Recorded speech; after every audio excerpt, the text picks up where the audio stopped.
Our next talk is an in-depth look at two games, Fortnite and Wonders of Pyramid of Giza, with Technical Director at Epic Games, James Golding, and Business Development Director at Preloaded, Matt Vernon-Clinch. You'll learn more about how these games empower content creators and players worldwide by offering engaging and purposeful play experiences.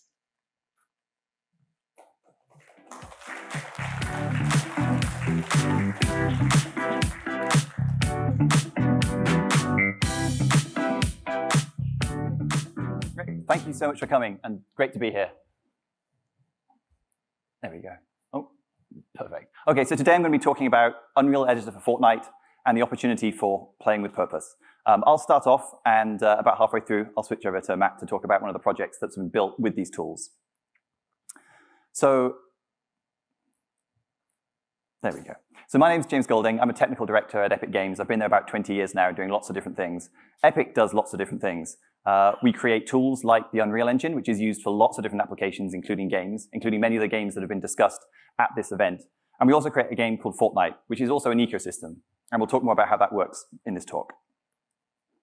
So what's Fortnite Creative? It's a part of Fortnite. It was released in 2018, and it allows any player to create and share an island, which is their own level, their own world inside Fortnite with any other players. So Fortnite has about 500 million total players registered and about 70 million active players each month. But about 40% of the time in Fortnite is actually played in these creative maps, these maps created by other players. So it's a huge number of people that engage in this sort of stuff. Inside Fortnite Creative, there are lots of options you have to change the experience from the core sort of Fortnite experience that people might expect. So you can turn off weapons, you can turn off building, you can hide HUD elements, and you can affect things like player movement. So you can start to build experiences that feel quite different from Fortnite and really start to build your own space. This was an example of a mindfulness experience that was made by one of the users. And so here's some other examples of things that have been done with creative outside of the sort of core game experience. The artist KAWS had an exhibition called New Fiction that was at the Serpentine Gallery in London. So they recreated the same exhibition inside Fortnite at the same time. And so you could experience both of them, and they tied together.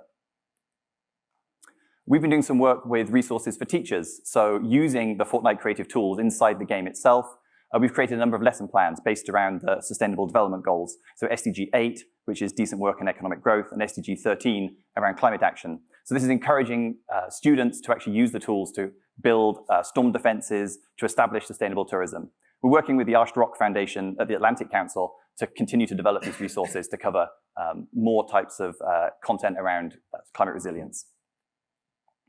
We also produced an experience back in 2021 called March Through Time. We did this with Time magazine, and we had an amazing response. We had over 15 million players watch the whole of the 15-minute I Have a Dream speech whilst they explored a recreation of the Washington Mall.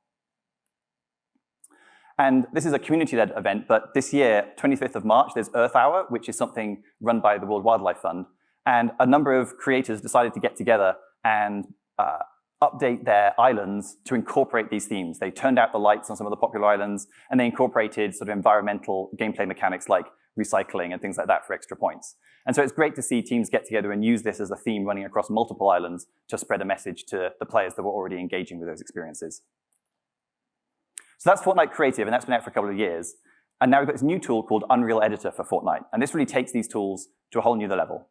So it was released in March this year, and it's a PC application that's based on our Unreal Editor for Unreal Engine 5. And it allows you to iterate directly on a device, so you can create a level and see it on a PlayStation or on an Xbox or something. And then you can publish to Fortnite. So you use the tool on your PC, you hit publish, and then immediately you and anyone else can play that experience on any console, any platform. So it really does change the way that you can reach an audience using the Unreal Editor. And you can collaborate as a team on an experience as well. So this opens up a whole new set of possibilities. You can import your own assets now, new meshes, animations, textures, audio, and you can use the features that are in Unreal Engine 5, like Nanite for high-resolution geometry, like Lumen for dynamic GI. So you're suddenly getting a lot of really powerful features that you can start to use, but you can also change the world to look very different than what Fortnite traditionally is thought to look like, and do something that really brings in your own creativity. You also have access to a lot of really powerful tools that Unreal Engine provides. So being able to work on the level, using sequencer to create cinematics, creating complicated materials and particle effects, using control rig to animate characters, and modeling mode and terrain mode as well. So lots of power, and if you're familiar with Unreal Engine at all, you can take that expertise and use it straight in UEFN. There's also a scripting language called Verse, which allows you to build more complex behaviors than you could have done previously in Fortnite Creative. So you can start to build interesting new kinds of gameplay, and we're going to be adding a lot more capabilities to this over time. You'll be able to build a lot more interesting things. And right within the UEFN editor, we've got a store called Fab. And so this will allow assets for free or that you can buy. But one really cool thing about this is it's built on top of Sketchfab, which is already used by a load of cultural heritage institutions, museums, galleries, and that kind of thing to host their assets online. And so you suddenly have access to all these amazing historical objects that you can then pull straight into your level and build with. So as you can imagine, there's lots of use cases that we're interested in outside of just core games. Music has been a big part of Fortnite for a long time, and so we're excited to see what a wide community will be able to do now. They can bring in their own animations, their own characters, their own music. We're already seeing some experiences based around sport. Wimbledon this year had an official island where you could run right through the center of center court. We're really excited about what education can do, and Matt will be showing some really cool content using these UEFN tools in that area in a minute. And even things like architecture or for well-being and mental health, we think there's lots of opportunity, and we're already talking to lots of people about how they can engage this wide audience.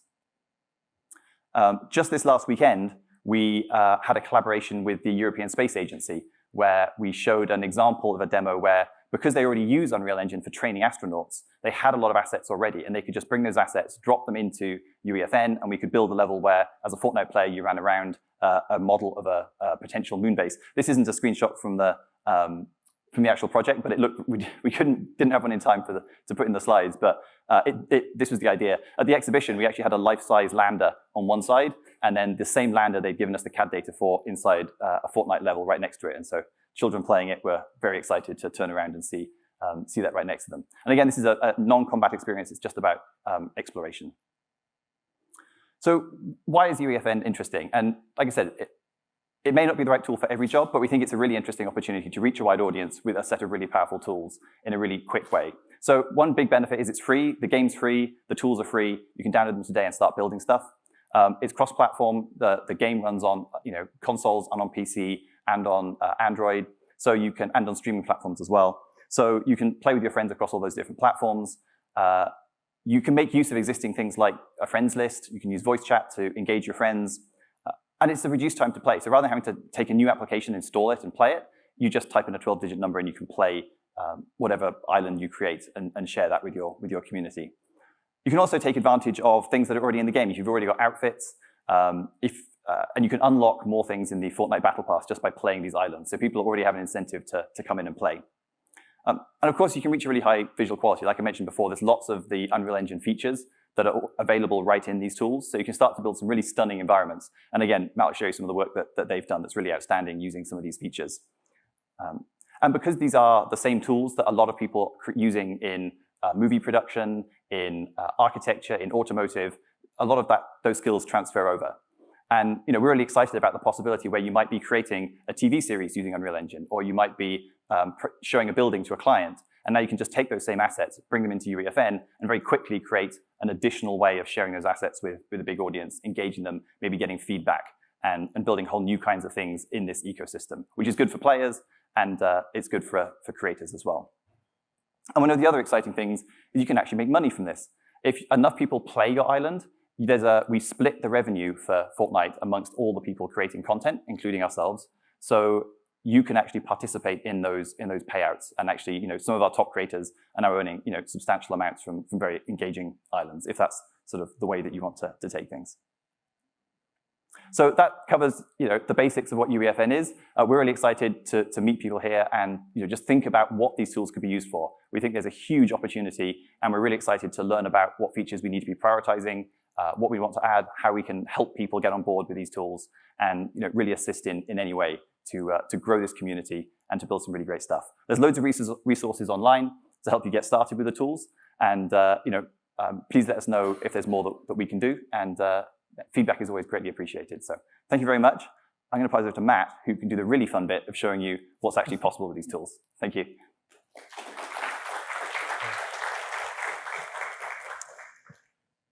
Good afternoon, everyone. So as James said, I'm Matt from Preloaded in the UK. You get 2 Brits for the price of 1 in this talk. And I imagine after seeing that, you're thinking much as Preloaded did when we first understood about these tools, and you're thinking about what a huge opportunity this presents to, well, let's dig into this specifically, the opportunity as we saw it. Bringing educationally valuable content to Fortnite was something we wanted to do as soon as we found out about these tools. Feels like an amazing opportunity as well to meet audiences where they already are.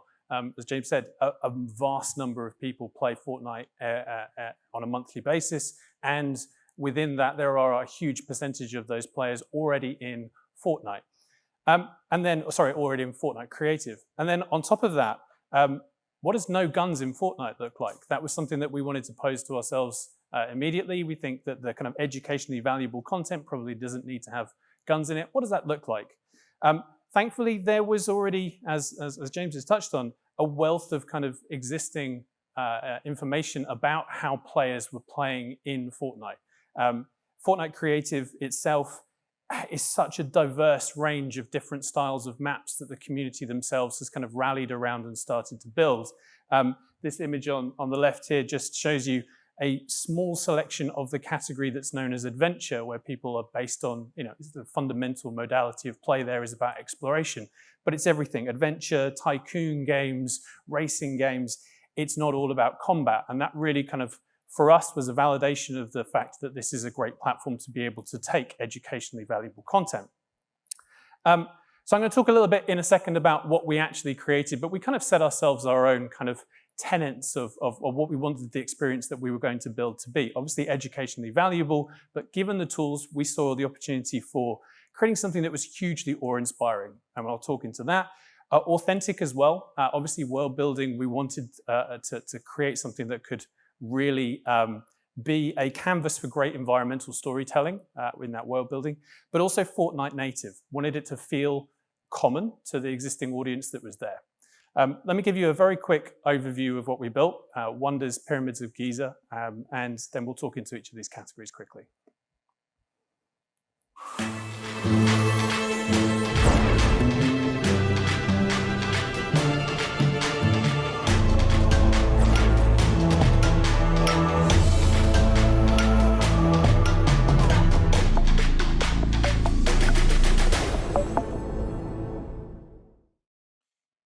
So let's talk about awe-inspiring first. I think what was fantastic about UEFN, was that it allows you to build and bring in so many of your custom assets, leveraging all of the kind of Quixel texture libraries and shaders that are already available in UEFN. And that allows you to build some pretty compelling worlds. We were able to take the aesthetics of Fortnite as it's known and completely throw them out of the window and build something that was completely bespoke and completely unique. We set ourselves quite the challenge. We picked the Giza Plateau at a specific point in Egypt's history, the height of the 4th dynasty of the Old Kingdom. It's a massive site, and the XL map within Fortnite was allowed us to build something. The actual site is about 2 kilometers square. Within that, there's an explorable area of about 1.2 kilometers square. So a massive map, and that was kind of amazing to do. We made sure that it was a one-to-one scale between all of the assets, so that we had a real ability to kind of create that awe of just how impressive this site was at its height.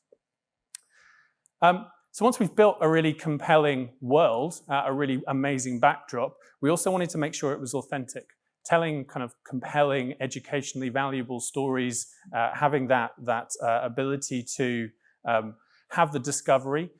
It needed to be authentic, and we were delighted to be able to partner with Professor Joanne Fletcher, very preeminent Egyptologist in this space, who helped us get everything right about this, from the macro view of how the pyramids aligned to certain positions, how the Sphinx was located on the site, but also the kind of the micro elements, down to the flowers that were used in the ceremonial areas, the old world, the Old Kingdom hieroglyphics, and exactly how they would have looked, the stone, what was milled, what was kind of pulled out of the site, what was mined on the site, and what was actually brought in and was a distinctly different stone. We wanted to get it right so that when we were then telling stories with this world, it was compelling and it was accurate. And we were also amazed to be able to use so many of the assets from Sketchfab. As James talked about, there's a huge wealth of cultural institutions and content creators themselves who are recreating and uploading assets there. And we were delighted to be able to pull some statues in that were authentic and accurate. We were also able to create lots of kind of detail, as I said, the flowers that were used in ceremonies, but the specifics of the statues, the kind of the detail of human life and culture that was there as well, bowls, tools, all the kind of the small elements that we tried to get right. We tried to absolutely ensure were as authentic as possible. And then I talked about wanting to make it very Fortnite native. We were aware that we were kind of pushing what Fortnite could look like. We were creating something that felt very educationally valuable, but we also wanted it to feel familiar to Fortnite players. And this was, I think, the biggest challenge. What we ended up doing was using a lot of the common gameplay modalities and tropes that were existent within the community themselves, and we applied them in kind of a pedagogical sense of how they would be used to tell these stories. So our map is laden with kind of discoverable moments, cinematics, kind of point-based objective discoveries, and big social moments as well. We're very aware Fortnite is a very social tool. It's a very social platform. How can we create social storytelling, story-doing moments, if you like? I think one of the strongest stories about this is that we didn't realize this at the point that we entered this, but the Great Sphinx is actually not built out of stone in the same way that pyramids are. It's carved from solid bedrock. That feels like an incredible story to tell and one that none of us were aware of. So the way that we did that was to ensure players collectively went and carved the pyramid themselves. It's a great way of landing that kind of learning and making sure audiences fundamentally understand it. And then traversal. I talked about we bit off quite a large site. And we knew that Fortnite players are always moving, but we didn't want them to be moving by running around a site that has some fairly large open areas of desert in it as well. So we created these little dust devils that live around the site and that both serve two purposes really. One is to move you around the map quickly, whilst at the same time also elevating your position. It gives you a unique perspective on this. Obviously, you parachute into it in the opening scene, but then after that, you get the ability to come up really high as well. But it's also a kind of a mini challenge in its own right. There are about 25 of these dotted around the level, and they're strategically placed so you can chain them all. And it's been amazing to see players going and trying to hit all of them in a row and move around the site in a really fast way that doesn't require them to run around. So that's how we approached the kind of opportunity, and obviously it's been amazing to see how the community have reacted to this. I think from hardcore Fortnite creative players to the influencers that really do influence how people play these games and what islands they find, it's been fantastic. The top left there is Mustard Plays. If anyone's a big Fortnite player, you probably know the stream of Mustard Plays. Big studio moment, I think, to see him absolutely loving sliding down one of the Great Pyramids as Peely there, the banana. Some of the things that surprised us was some of the things we didn't expect. We didn't know anything about photography, a whole unique skill of Fortnite players to go and build and to take incredible photography within Fortnite. And obviously, with this island's visual style, that awe-inspiring nature, it's been something that's been hugely shared on social media. People using this as a canvas for photography. Obviously, no one was able to take a camera back, kind of 4,500 years ago. In this, you kind of have the opportunity, and it's amazing to see people using the kind of the language of how things line up and so on that we carefully curated as part of that. I'm also very pleased to say that there is a formal lesson plan in the works for this as well. So the opportunity to use this in a historical lesson or some kind of classroom context is there as well. And then finally, on community reaction, it's been great to see that people understand, both from a cultural perspective, how important this is and how authentic, it's particularly the authentic nature of it, but also that it has educational value whilst also loving and playing it at the same time. That's been fantastic to see. And then just a kind of personal note, the glyphic emote, this kind of Egypt-inspired emote, is something that's been in Fortnite Creative for a while. Definitely a highlight to see this performed by people on social media on the top of a pyramid, kind of 150 meters up, looking out over the island. It's amazing to see. It's out now. We launched it about 5 weeks ago. There's been hundreds of thousands of players already. Take a snap of it. Love to get your feedback. Love to know what you think. Thank you very much.